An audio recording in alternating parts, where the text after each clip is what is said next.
I tell people, they say, what was the most memorable thing that happened to you? Was, of course, the first time I've seen Jesus on the earth many times, I'm still undone by him. But the first time, I was in the throne room and met the Father. I have to say, nothing even comes close. With all the beauty, the wonder, the splendor, the joy, the adventure on your list when you talk about heaven, none of it was compared to staying there with the Father, looking into this glory on his face. And waves, you see love in heaven. Who knew? You see love coming from him, and it passes through you. It doesn't go around, it passes through you. And when that love hits you, it's like you're on fire. Your passion level goes way up, because he's filling you with the passion that's on the inside of him. And then you actually, the waves of the rainbow, which is his glory, every wave that passes through you, your body changes that color. You're red and blue and green. If you don't like color, don't go to heaven. If you don't like colored hair, get used to it. God's not against colored hair. While we're on the subject of heaven, I do want to give you one little thing that I kind of suspected, but actually was taken and shown. That I shared this morning, that whatever God does, the enemy copycats. Only he flips it, he twists it. He put just enough truth in something he's offering, so you see a little bit of truth.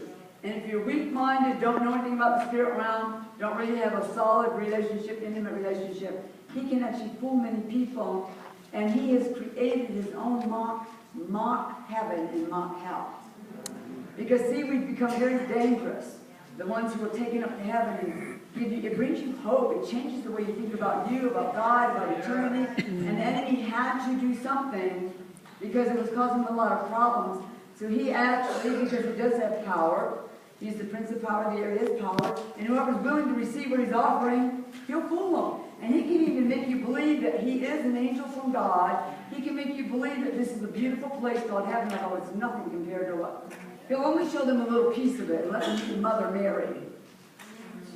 All people take you to the mock place, almost all are introduced to Mother Mary. They don't call her that in heaven, by the way. She's highly honored, but she doesn't go by that title. I guess he doesn't realize that. I don't know, the enemy. But the other thing he's doing is taking people to a mock hell. And a lot of people that I've seen in heaven, and other people have seen in heaven, when he takes people there, he makes sure that they see a familiar spirit. It's called familiar because they look like other people. That's why they're called that. They can mock anyone's image. And so when I started sharing, people I saw like Whitney, people said, no, I saw her in hell. Well, they weren't taken to the real hell. Trust me, they didn't see the real hell. They wouldn't come back as calm as they do. I've seen that hell. Hitler's there, by the way. Seen him. Judas is there. Yeah. Is who? Oh yeah, he's there. He is there. Listen, okay, we'll wait till questions for later, okay?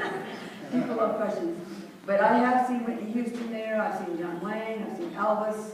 Got born, gave his life back to God. A week or so before he died, he was with his adopted brother. And his brother actually travels all over the world telling that testimony.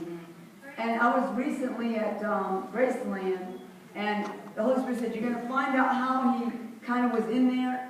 I want you to see who in his family died last, because they prayed the whole family in. It was his grandma, Minnie Mae.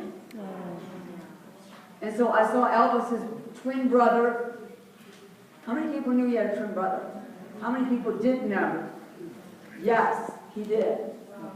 He had a twin brother, and he's still young, but he looks like Elvis when he was real young. It's really cool. And of course his mom is up there, and Minnie Mae is now up there. But when I went and looked at the tombstones, it showed the year that each died, and the very last one was Minnie Mae, and her whole epitaph is preaching the gospel of Jesus Christ. Doesn't say one word about her.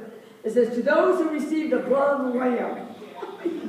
It was a powerful, but she was leaving a written testimony of her life. And the Lord said, I wouldn't let her come home until they all made it in there. So Jesus is there singing to the King of Kings. Isn't God wonderful? Amen. He gave him that gift.